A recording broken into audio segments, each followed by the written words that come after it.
I went to Ozulumo, the witch doctor, to give me a charm that will kill all her during childbirth. Welcome to Moonlight African Folktales. Please like, share and subscribe. Thanks. Once upon a time, in the land of Amalanze, there lived the greatest king of all times. The king has 2 sons, as it was time for them to get married.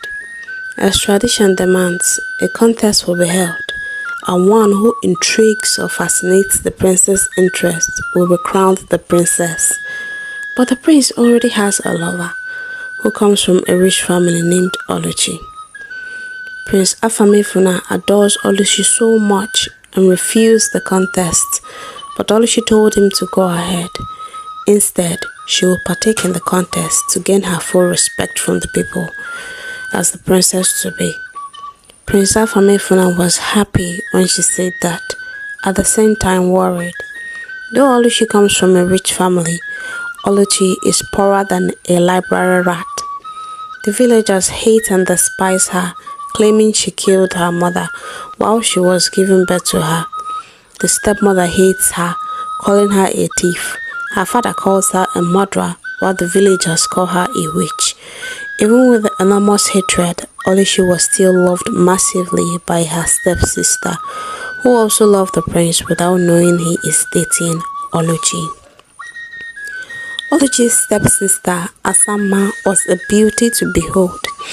Even with all the evil remarks of the mother to turn her against Oluchi, Asamma loved Oluchi more, not seeing her as her half-sister, but her biological elder sister. Few days to the contest, Prince Afamefuna came visiting Oluchi, and they went to their usual hideout, chatting and laughing, unaware of someone's presence. Asamma saw them together and felt heartbroken because she is in love with the prince. She went home crying, but later decided that she will withdraw from the contest. Besides, she has everyone's love, her father's love, mother's love. Lots of suitors are coming for her, while Oluchi has only the prince. It will be greedy of her to also want him, so she decided to give up her chase. Prince Afamefuna and Oluchi were chatting when a mad woman ran to them, laughing loudly, calling Oluchi, "My fine daughter." They were stunned, both held hands and ran off, while the mad woman continued shouting, "My fine daughter," chasing them. Asamma told her mother that she won't attend the contest. Immediately, all hell let loose. She requested her reasons for the withdrawal. Asamma told her, which amounted to her getting more furious. She issued a stern warning to her, telling her if she didn't attend the contest, she should consider herself disowned. Asamma was shocked and dumbfounded, while the mother stormed out. The following day, the mad woman kept going to Oluchi and Afamefuna's hideouts to chase them. The morning of the D-Day has arrived, like flash of lightning. The village was bubbling with lots of girls getting dressed, including Oluchi. Asamma was on her native bed with mind made up not to partake, not until a knock came, which turned out to be her mom. She frowned deeply at her mom, nevertheless ushered her in. Her mother apologized and told Asamma sorry for her outburst days ago. She said, "You can choose not to partake, it's your choice, but please, I have one request." Asamma asked her what the request is. She said, "Can you please go, not to partake but protect your sister? You know fully well how the villagers hate your sister, right? They will stop at nothing to fail or even kill her in Njaba forest. I found out recently that she will win the contest. As you have told me already, she and the prince were in love. Njaba is the goddess of love and wrath, so she won't want to put asunder between the 2 young lovers. And your sister has a pure heart." Asamma looked at her mother surprised. "Mama, are you the one saying this?" "Asugo," Asamma's mother replied. "Inasmuch as I hate her, I would prefer the queenship to come to our family. Nobody else but us. Asama hugged the mother happily, saying they need to prepare because they are venturing into the forest of Njaba in search of the bracelet and crown from Njaba goddess. As Asama was about to running out, Asugo called her back, gave her a gift to give Olushi, and told her Olushi should give the goddess the gift after receiving the bracelet and crown. She will forever be blessed by the goddess. Asama happily thanked her, collected the gift. About running out again, the mother stopped her, saying, "You see, when Olushi gives the gift to the goddess will happily drag Olushi into the river to bless her. She shouldn't forget to bring back the bracelet and crown for her sister, because the goddess will carry Olushi disappear to the palace after blessing her." She accepted and ran off to Olushi so they can both get dressed together. It was time for the contest. There were about 20 girls picked for the contest. The first contest was the virginity test. The chief priest gave them white wrapper to tie. Anybody whose white wrapper turns red is no longer a virgin, but once your wrapper stays white, you are still a virgin. 12 out of the 20 girls' wrapper turned red, remaining 8 girls. It was time for famine test. They were asked if we were informed that drought is coming, no water, how do we solve it? The girls answered, we'll buy lots of water pot. The other girls answered, we'll fetch water from the river. But Olushi and Asama answered, saying they will call the youths to dig big wells in each family, plaster the well with red mud, allow it to dry, build a cover, open it once it's raining for the wells to get filled, cover the well, fetch from the river. Then when there is no rain anymore, the river dries up. Each household will manage the water in their well till it's time for rain again, because not everyone can afford buying lots of water pots. The elders were surprised at their answer. 4 girls passed to the next level: Asama, Oluchi, Chinasa, and Ifonanya. That test was the intellectual test. The first question was, what has 4 legs in the morning, 2 legs in the afternoon, and 3 legs in the evening? Ifonanya answered bird. Chinasa answered plant. Asama and Olushi answered human being together. When still an infant, crawls on 4. When they become an adult, walk on 2 legs. And when they are old, walk on 2 with walking stick included, making it 3. Now, the second question. A man has a lion, a goat, and a tuber of yam. Now he's faced with the challenge of crossing a river. However, he's supposed to cross the river with one of these items first. The question is, which of these items should he cross first? And how does he get to carry all the other items across with it intact? Remember, if he crosses the river with the lion first, the goat will eat the yam. And if he crosses with the yam first, the lion will eat the goat. Other girls failed woefully, while Olushi and Asama answered, the man should carry the goat first, drop it across, come back, carry the yam, drop the yam across, pick the goat, keep the goat, pick the lion, take the lion across, and keep it with the yam, go back and pick the goat lastly. The elders were stunned and surprised at their level of intelligence. Though there were only 2, Oluchi and Asama, who answered the question correctly, but they allowed 4 to journey into the Njaba forest. The 4 were fortified to journey into the Njaba forest in search of Njaba river. Whoever gets there will dip their feet and hands in the river. Njaba goddess will assess their hearts and see the one that befits the position. Oluchi and Asamma went together holding hands in the forest while the two other girls fagged along following behind, insulting Oluchi. Oluchi ignored them, laughing and chatting with her sister. They encountered different people. They saw an old woman who begged them for water. The two girls refused giving. Oluchi gave the woman her remaining water. Asamma asked her what she was doing there. If the water wasn't enough, she should collect her own. The old woman smiled, held their hands, and followed another direction, told them she needed their help. The two girls said better, before they come back, we have gotten to Njaba River. Next, Asamma and Oluchi saw a big river.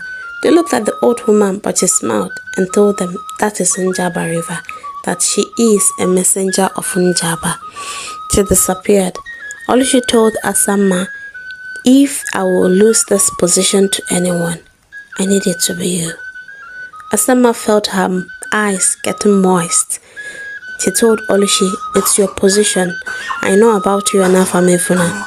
Asamma dipped her feet and hands in the river. The goddess appeared and smiled, cause she has a nice heart, but told her the eldest prince is not hers, but promised her that hers is coming. Asamma smiled, looked at her sister and said she knew already. She gestured Oluchi to go fast and dip her legs and hands in the river. Oluchi did as told, and the goddess smiled broadly, telling her she is the chosen one. Brought out the beautiful crown and bracelet. Oluchi collected it and gave her the gift from her stepmother. After unraveling the gift, the goddess' smile turned into a frown. Her eyes fiery as fire, sparkling light. Asking her why she brought this of all gifts, knowing well she forbids it. She told Oluchi that today, Oluchi will return into the river with her and become her servant forever. Oluchi burst out sobbing while Asamma was shocked. That was when she understood what her mother did. She immediately went on her knees, begging the goddess to take her instead. This made the goddess to look into their hearts and found that they are innocent.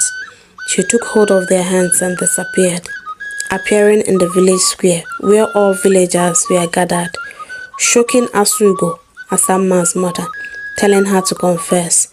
She confessed that she wrapped the ogiri seed, smelly local Igbo spice, and the ogiri leaves to aggravate the goddess into killing Oluchi.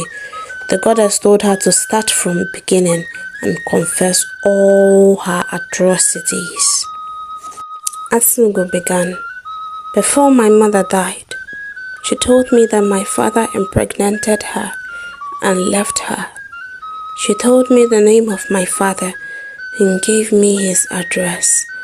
I was only 16 years old when she died.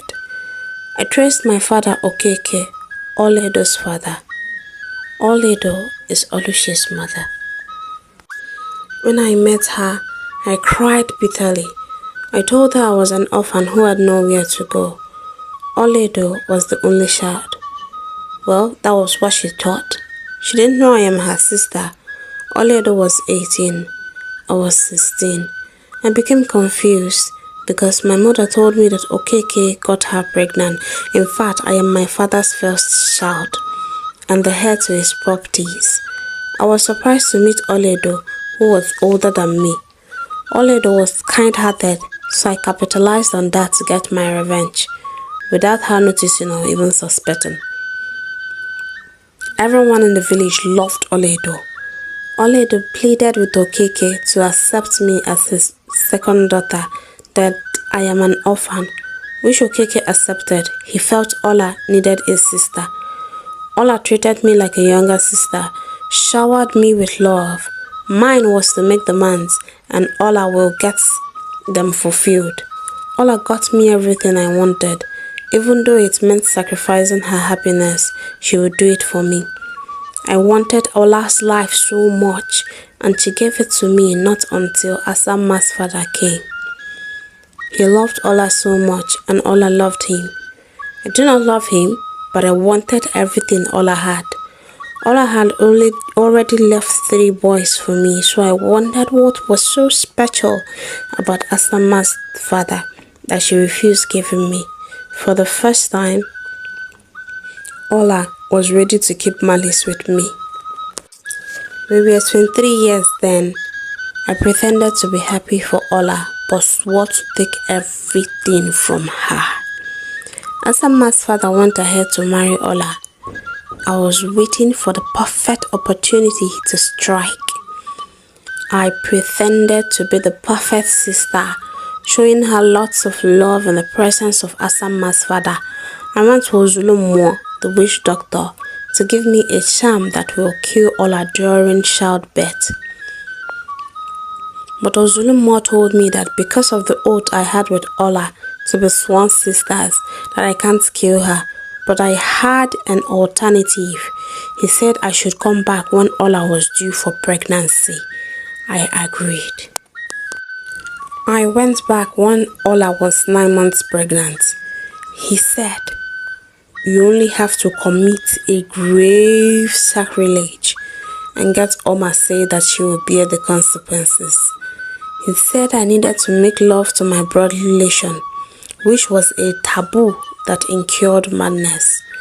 It was a grave sacrilege, but I was blinded by revenge. I went to my maternal village, slept with one of my mother's brother who didn't recognize me.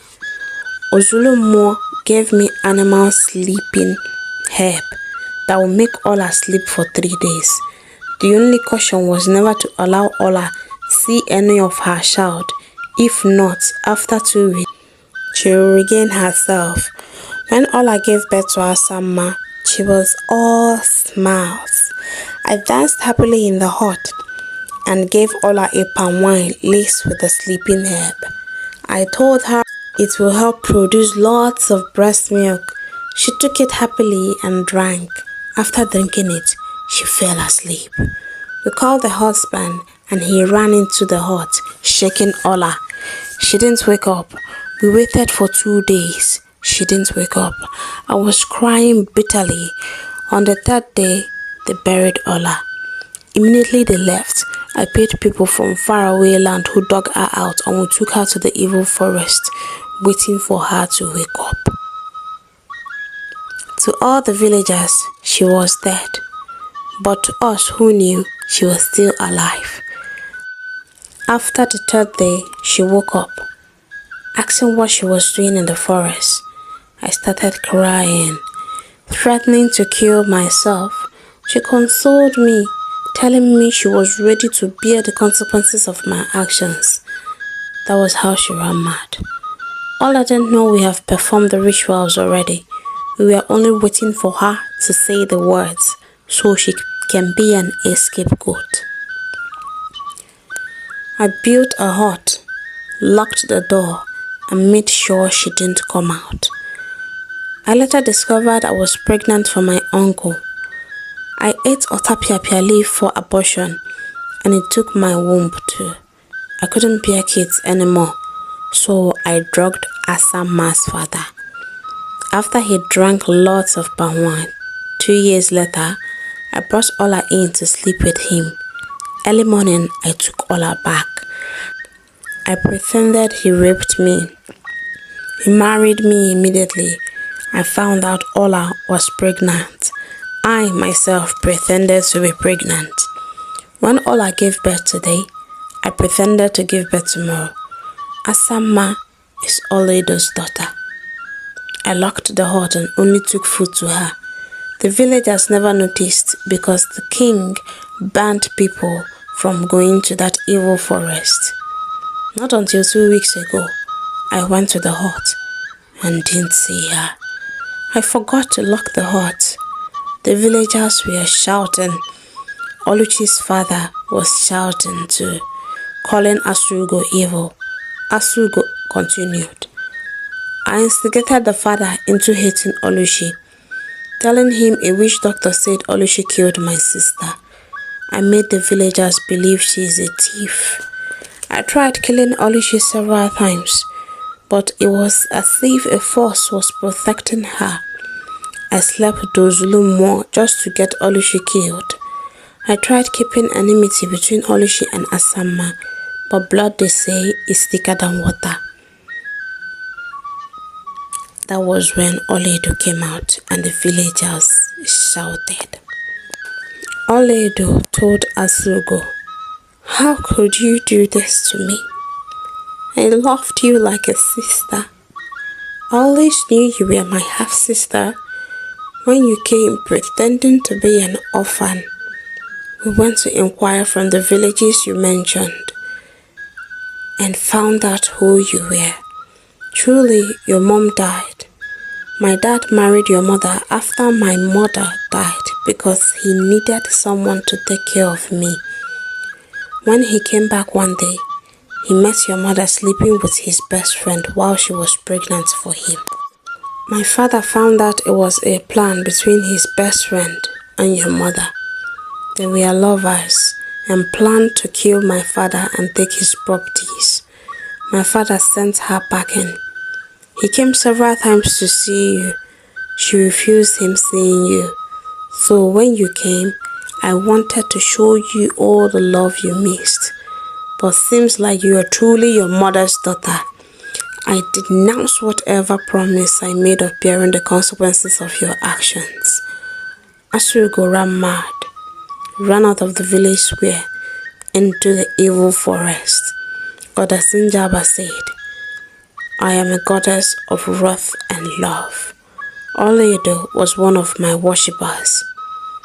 That was why I protected Oluchi from any harm." Oluchi married Prince Afamifuna. Asamma married the second prince. Oluchi's father knelt down, asking for forgiveness.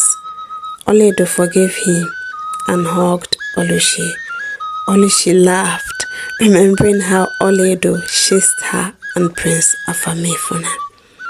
Please like, share and comment. Subscribe to Moonlight African Folktales. Thank you.